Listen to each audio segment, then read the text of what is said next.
বুধবার তীব্র ঝড় ও শিলাবৃষ্টির কবলে পড়ে ভারতের ইন্ডিগো এয়ারলাইন্সের একটি বিমান। দিল্লি থেকে শ্রীনগরগামী একটি অভ্যন্তরীণ ফ্লাইট উড্ডয়নের পর শিলাবৃষ্টি শুরু হয়। এ সময় ২২০ জন যাত্রীসহ উপস্থিত ছিলেন ৫ জন সংসদ সদস্য।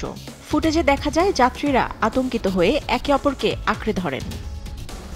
বেসামরিক বিমান পর্যবেক্ষণ সংস্থার বরাত দিয়ে এনডিটিভি জানায়, ঝড়ে যান্ত্রিক ত্রুটি ও একাধিক ককপিট সতর্কতার সম্মুখীন হন পাইলটরা।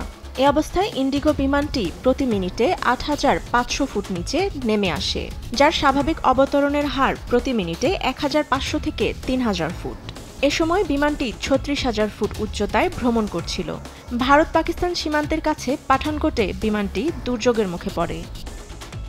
বিমান পরিবহন অধিদপ্তরের বিবৃতি অনুসারে খারাপ আবহাওয়া শনাক্তের পর ফ্লাইট ক্রু প্রথমে ভারতীয় সেনাবাহিনীকে অনুরোধ করে বিমানটি বাম দিকে সরিয়ে নিতে, যা পাকিস্তানের আকাশসীমার অংশ।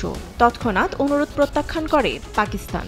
পরবর্তীতে বিমানের ক্রুরা সরাসরি লাহোর এয়ার ট্রাফিক কন্ট্রোলে যোগাযোগ করেন। এই অনুরোধও প্রত্যাখ্যান করে লাহোর।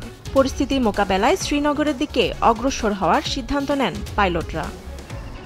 অবতরণের পর দেখা যায় বিমানের প্রথম অংশে, বিশেষ করে রেডোমে ছিদ্র, যেখানে মূলত আবহাওয়ার রাডার থাকে।